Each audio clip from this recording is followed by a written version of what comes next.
बिस्मिल्लाहिर्रहमानिर्रहीम। अस्सलाम वालेकुम ख़वातीन हज़रात। आज भी एक नए व्लॉग के साथ हाज़िर हैं। जैसे मैं हमेशा आपसे कहता हूँ कि जिन लोगों को दिल की तकलीफ़ हो जाती है, एंजाइना हो, हार्ट अटैक हो, हार्ट फेलियर हो, तो एक मायूसी की कैफ़ियत तारी हो जाती है, ना सिर्फ उन मरीज़ों पे बल्कि उनके तीमारदारों पर भी, कि अब क्या होगा, दिन कैसे गुजरेंगे। और अब तो लगता है कि आखिरी लम्हात आ पहुँचे और हम तो अब माजूर होकर रह जाएंगे, हमसे काम नहीं हो सकेगा। लेकिन ऐसा नहीं होता, बल्कि कुछ तो ये कहते हैं कि अगर इनकी इंटरवेंशन ना की गई, अगर इनकी एंजियोप्लास्टी ना की गई, इनको स्टेंट ना डाले गए, बाईपास ना हुआ, तो फिर ज़िंदगी कैसे गुजरेगी। ये तो बहुत ज़रूरी है कि मेरे वालिद का बाईपास होना चाहिए, मेरी वालदा के स्टेंट डलने चाहिए। अगर स्टेंट ना डले तो ये तो ज़िंदगी नहीं गुजार सकती। लेकिन जब हमने अपनी प्रैक्टिस में देखा, रिसर्च की, तो मालूम यह हुआ कि बेशुमार लोग ऐसे होते हैं जिनको इंटरवेंशन की ज़रूरत नहीं होती, बल्कि अगर वो उन तमाम वजूहात को कंट्रोल कर लें जिनकी वजह से दिल की नालियाँ तंग हुई हैं, तो वो एक बहुत अच्छी ज़िंदगी गुजार सकते हैं। आज हमारे पास हैं अब्दुल रहमान अमजद। आपने इनको देखा भी होगा, बड़े माशाल्लाह रिसर्च ओरिएंटेड सहाफ़ी हैं। इनकी वालदा मेरे पास आई थी 12 मई 2017 को, तकरीबन 5 साल हो गए। हार्ट अटैक हुआ था, इनकी वालदा को हुआ था 3 मई 2017 को, दिल के निचले हिस्से का और दिल के दाएं हिस्से का। ये दिल का निचला हिस्सा है और ये दायां हिस्सा, इस हिस्से को इनको हार्ट अटैक हुआ था। तो फिर जिस तरह इंटरवेंशन के लिए कहा गया कि आप फ़ौरन स्टेंट डलवाएं, लेकिन एक अहम बात यह है कि इनकी वालदा को पिछले 12-13 साल से यहाँ पर मैदे में तकलीफ़ होती थी, जिसका ये इलाज करवा रहे थे कि ये मैदे की तेज़ाबियत है या कोई खुराक नाली का मसला है। दर हकीकत इनको एंजाइना होता था, जो वक्त पर तशख़ीस ना किया जा सका। अस्सलाम वालेकुम। वालेकुम सलाम। क्या हाल है अब्दुल रहमान, कैसे? अल्हम्दुलिल्लाह फ़ाइन, आप सुनाएं। अल्लाह का शुक्र, बिल्कुल ठीक ठाक। मैंने तमहीद तो बता दी, तो अब ये बताएं कि वालदा माशाल्लाह अब ठीक ठाक हैं? अल्हम्दुलिल्लाह। जब ये हुआ वाक़या तो यकीन कीजिए ज़मीन पैरों तले निकल गई थी। फिर जब एमरजेंसी में गए जिना हॉस्पिटल लाहौर में, तब तक तो ठीक था, सीसीयू में भी ठीक था। लेकिन जब इंटरवेंशन की बात आई तो मुझे वहाँ पर मौजूद डॉक्टरों की ना कुछ चीज़ें गैर मरई सी लगना शुरू हो गई। यानी कि असिस्टेंट प्रोफेसर आया है और हमें कह रहे हैं जी कि आपकी वालदा को एक स्टेंट की ज़रूरत है। हमने कहा चले वो 1.5-2 लाख रुपए का तो हम डलवा लेते हैं। एसोसिएट प्रोफेसर जब आए हैं विजिट पे तो कहते रही आपको 2 स्टेंट की ज़रूरत है। अगले दिन जब हम वो सीडी लेने जाते हैं एंजियोग्राफी की, तो पता लगता है कि प्रोफेसर साहब आपको अंदर कमरे में बुला रहे हैं। तो मेरे लिए बड़ा अस्टॉनिशिंग था कि यार प्रोफेसर सरकारी अस्पताल में आपको कमरे में बुलाए, ये कोई वाकई मौजज़ा है। हम उनके पास गए तो वो कह रहे थे कि 2 स्टेंट तो आपको डलेंगे, तीसरा एहतियातन डालना पड़ेगा। वो बाद में मैंने सीखा कि ये कोई 3 vascular disease something like that होता है, जब आपकी 3 वेन्स जो होती हैं, आर्टरीज जो है वो बंद होती हैं। और फिर उन प्रोफेसर साहब ने कहा कि बजाय आप 3 स्टेंट डालेंगे तो आप एक दफ़ा बाईपास क्यों नहीं करवा लेते हैं। ठीक है, बाईपास कहना आसान है, इसकी कॉम्प्लिकेशंस डॉक्टर नहीं बताते। सबसे बड़ी बात तो ये है कि आपका लाइफस्टाइल बिल्कुल बदल जाता है, फिर आपकी मेमोरी लॉस बहुत ज़्यादा होती है। नहीं अब्दुल रहमान अमजद, देखें बात सुने, एंजियोप्लास्टी बहुत अच्छी चीज़ है, हम स्टेंट भी डालते हैं, हमें बाईपास करवाना चाहिए, लाजमी करवाना चाहिए जहाँ पर इंडिकेशन होती हैं। ठीक है, एब्सोल्यूट इंडिकेशन कि जहाँ पर हमारा बाईपास के बगैर गुजारा नहीं हो सकता और ऑप्शन कोई नहीं बची। ठीक है ना, ऑप्शन हमारे पास नहीं है। अब जैसे आप की वालदा को हाई ब्लड प्रेशर, बिल्कुल, वो कब से आप कहते हैं? जब आप छोटे थे। मैं तो जब से होश संभाली है ब्लड प्रेशर की गोलियां खाते देखा वालदा। ठीक है ना, अब इसका मतलब ये है कि एक रिस्क फैक्टर हो गया ना, बिल्कुल, कि आपकी वालदा को हाई ब्लड प्रेशर है, या तो उन्होंने उसकी दवाएं पाबंदी के साथ नहीं खाई, उनका बीपी कंट्रोल नहीं हुआ, क्योंकि हाई ब्लड प्रेशर इटसेल्फ एक ऐसी चीज़ है जो नालियां तंग कर सकती है, पहली बात। दूसरी बात, आपकी वालदा को शुगर भी, बिल्कुल, और वो शुगर पता चली जब उनको हार्ट अटैक हुआ। एग्जैक्टली, और उससे पहले होगी उनको, लेकिन वो डायग्नोज नहीं हो सकी। एग्जैक्टली, ठीक है।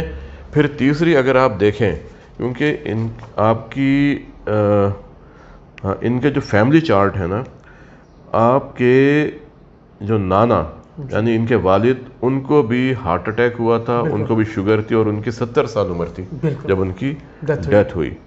लेकिन आपकी नानी माशाल्लाह से काफ़ी उम्र में उनका इंतकाल हुआ, 94 ईयर्स में। तो आपकी वालदा से बड़े 1 2 3 4 5 बहन भाई हैं और छोटे 3, यानी तकरीबन ये 9 बहन भाई हैं जी। तो आपके ख़ानदान में शुगर बहुत ज़्यादा है, आपकी वालदा के ख़ानदान में ना। तो ये एक फैक्टर होता है कि जब हमें प्रॉब्लम है, हाई ब्लड प्रेशर भी है, हमें शुगर भी है, और अगर यहाँ पर प्रॉब्लम होता है, ये तो हमने हमेशा सुना और डॉक्टर्स को बताते भी रहे कि यहाँ पर पेन है।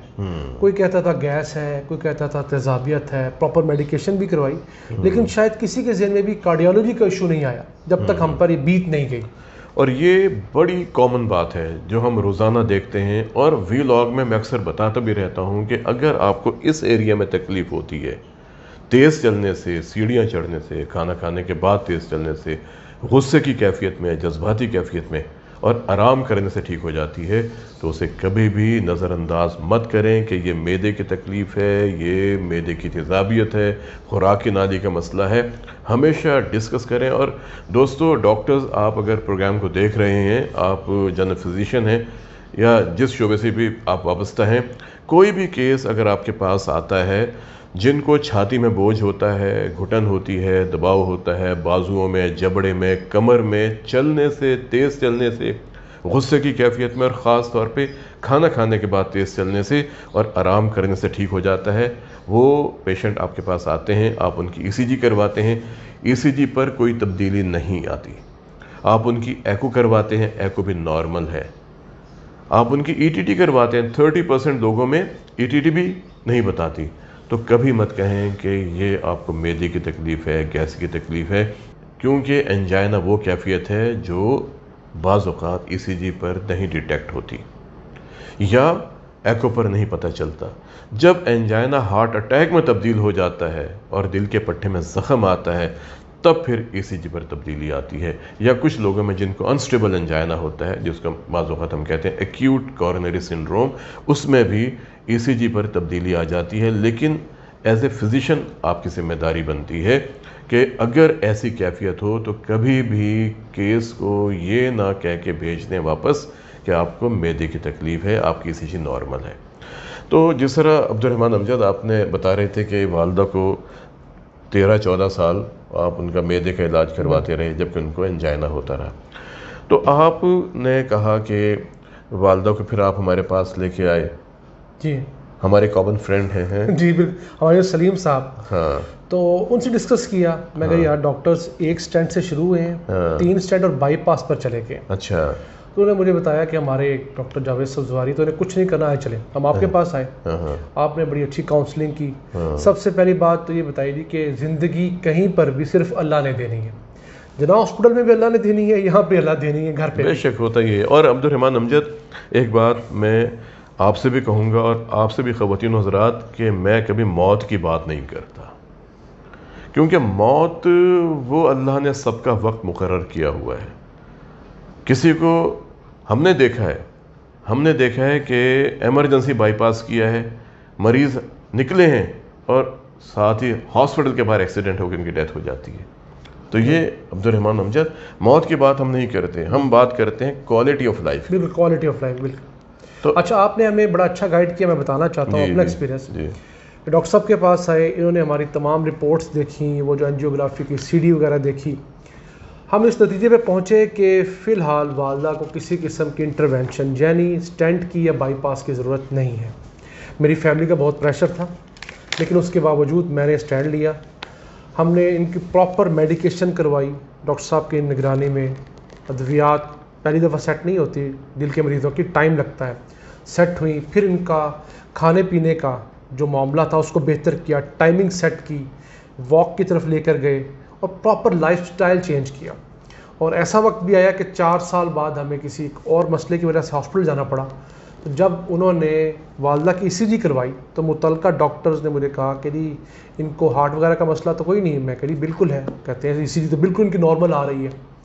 तो ऐसा भी हुआ कि वो जो डॉक्टर्स थे मुतल्लिका, वो ECG लेकर तो जो सीनियर उनके पास प्रोफेसर थे उनके पास चले गए।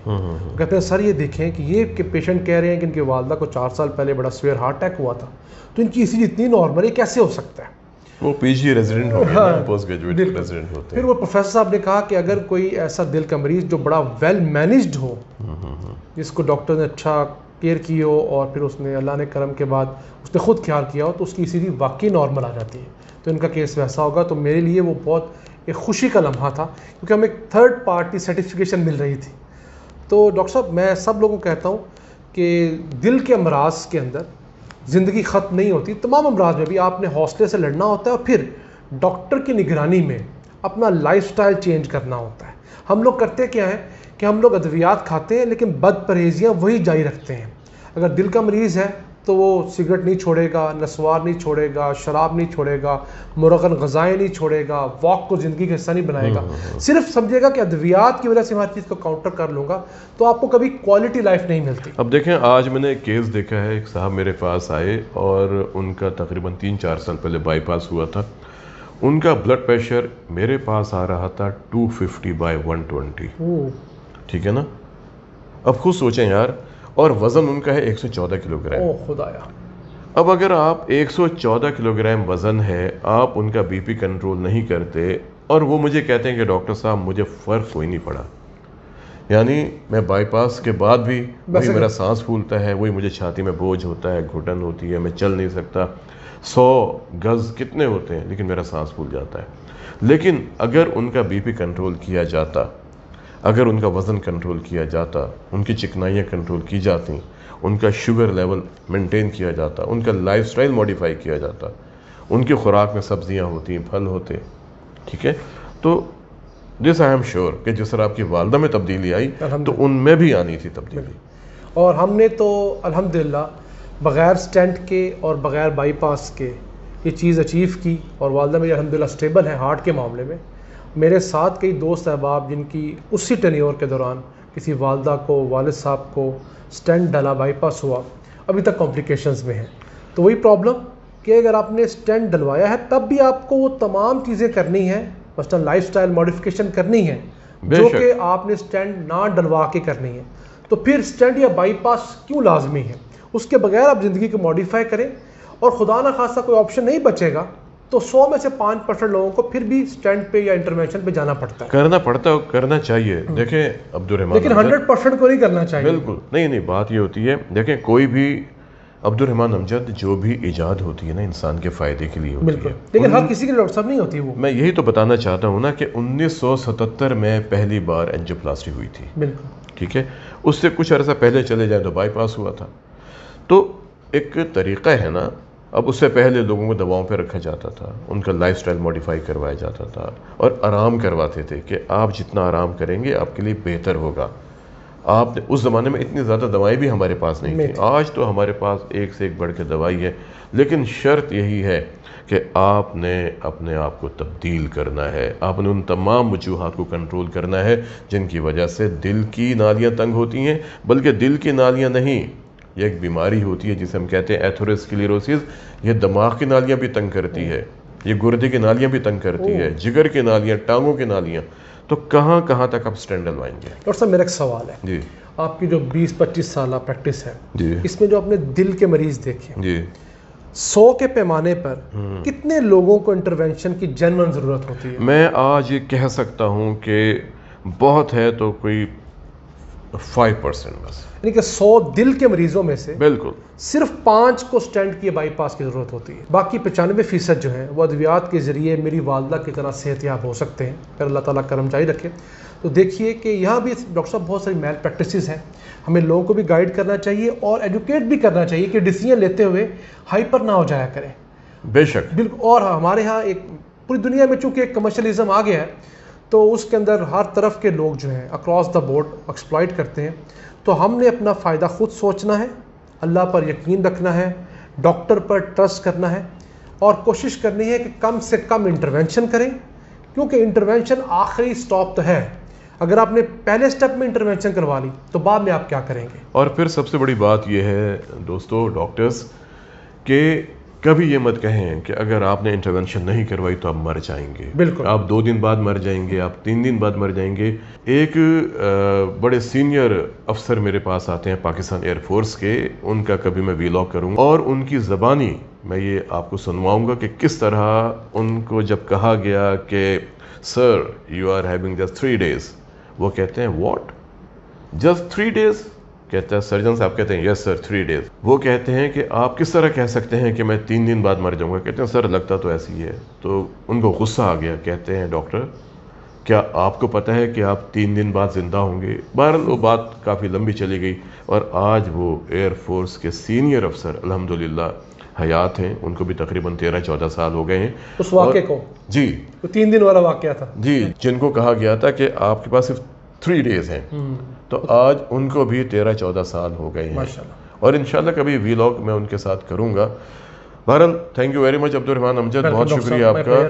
तो आपने बड़ा अच्छा पैगाम दे दिया अपनी वालदा के हवाले से भी और उन नौजवानों को जिनके वालिदैन बीमार हैं। अब्दुर्रहमान अमजद एक नौजवान सहाफ़ी हैं, बड़े एक्रेसिव वे में इनकी रिपोर्टिंग्स होती हैं। कभी इनके प्रोग्राम्स को आप देखिएगा। दुआ करते हैं कि अल्लाह ताला जितने भी मरीज़ हैं उन सबको शिफाए कामिला अता फरमाए और आप अपना बहुत ख्याल कीजिए। थैंक यू अब्दुर्रहमान अमजद, और कोशिश करें कि अपनी और अपने ख़ानदान के अफराद की दिल की सेहत का ख्याल करें, ज़िंदा रहें तो एक मज़बूत और तवाना दिल के साथ। आज के लिए इतना ही, मिलते हैं किसी अगले प्रोग्राम में एक नए टॉपिक के साथ। अस्सलामु अलैकुम।